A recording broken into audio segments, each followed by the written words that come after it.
हम बात कर रहे हैं भारत के स्वाधीनता संग्राम के सबसे निर्णायक अध्याय अगस्त क्रांति की। वही अगस्त क्रांति जिसने अंग्रेज़ों की हुकूमत की जड़ें हिलाकर रख दी। झांसी में इस ऐतिहासिक आंदोलन की वर्षगांठ बड़े सम्मान के साथ मनाई गई, जहां कांग्रेस के नेताओं ने इसे याद कर नई पीढ़ी को प्रेरित किया। नमस्कार, आप देख रहे हैं आंचलिक खबरें। मैं हूं ऋषभ अग्निहोत्री। झांसी से हम आपको लेकर चलते हैं भारत छोड़ो आंदोलन की उस जीवंत झलक पर, जहां जिला कांग्रेस कमेटी के तत्वाधान में एक विशेष कार्यक्रम का आयोजन हुआ।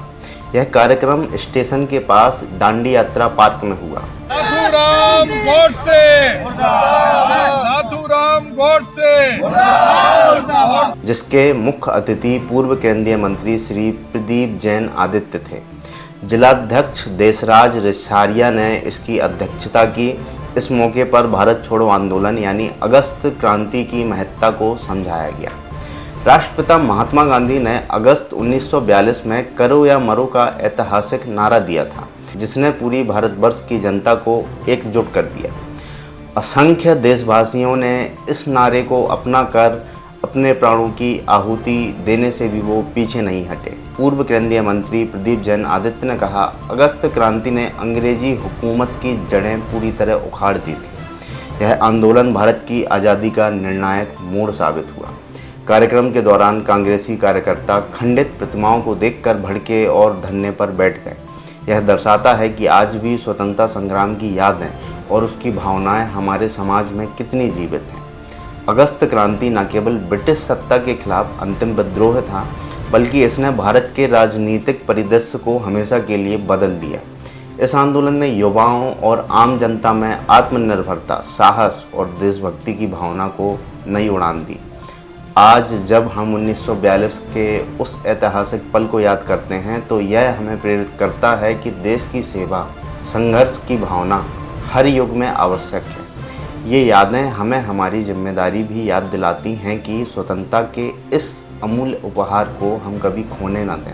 तो लेकर यहाँ पर पूरे देश को जिन्होंने आजादी दिलवाई और जिनके लिए पूरी दुनिया के 117 देशों में जिनकी प्रतिमाएं हैं, 167 देशों में जिनके नाम से मार्ग है, उन राष्ट्रपिता महात्मा गांधी जिन्होंने 8 अगस्त को बॉम्बे में करो या मरो का नारा दिया था और 9 अगस्त को उन्हें गिरफ्तार किया। आज गौडसेवादी सोच के लोगों ने उनके हाथ की उंगली तोड़ दी। पीछे जो एक अल्पसंख्यक क्रांतिकारी भाई थे, उनका हाथ का पंजा तोड़ दिया, लाठी खींच के ले गए। ये सरासर भारत माता का अपमान है। इसे हम कांग्रेस के लोग बर्दाश्त नहीं करेंगे। हमारे जिला कांग्रेस कमेटी के अध्यक्ष और सभी लोग आज यहाँ बैठे हैं कि रेलवे के अधिकारी इस पर सुरक्षा की जिम्मेदारी लें। सीसीटीवी कैमरे अगर रेलवे नहीं लगा सकती है तो हम लोग सीसीटीवी कैमरे भी लगवा सकते हैं, लेकिन हम राष्ट्रपिता महात्मा गांधी का इस तरह का अपमान बर्दाश्त नहीं करेंगे। तो लेकर क्या आंदोलन किया? हम लोग आज धरने पे बैठे हैं। रेलवे के अधिकारी आए हैं, आरपीएफ के लोग आए हैं, जीआरपी के लोग आए हैं, और अगर नहीं किया तो हम लोग सीधे डीआरएम के खिलाफ एफआईआर लिखवाएंगे कि उनकी लापरवाही के कारण राष्ट्रपिता महात्मा गांधी की प्रतिमा क्षतिग्रस्त हुई है। कहाँ क्षतिग्रस्त है प्रतिमा? उंगली टूटी है, पैर टूटा है, दोनों हाथों में लाठी खींच के ले गए। ये इतना बड़ा अपमान है, इसे किसी भी स्थिति में बर्दाश्त नहीं करेंगे।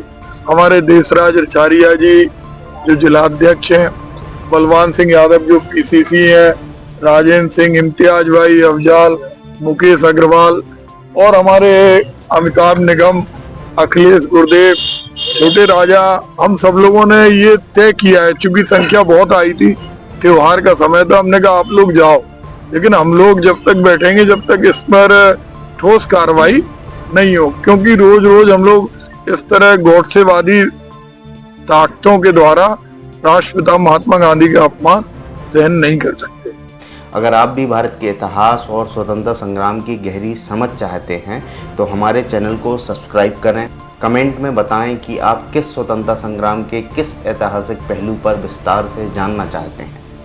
बने रहिए हमारे साथ देश की कहानी के हर पन्ने को समझने के लिए। आप देख रहे हैं आंचलिक खबरें, अपनों की खबर आप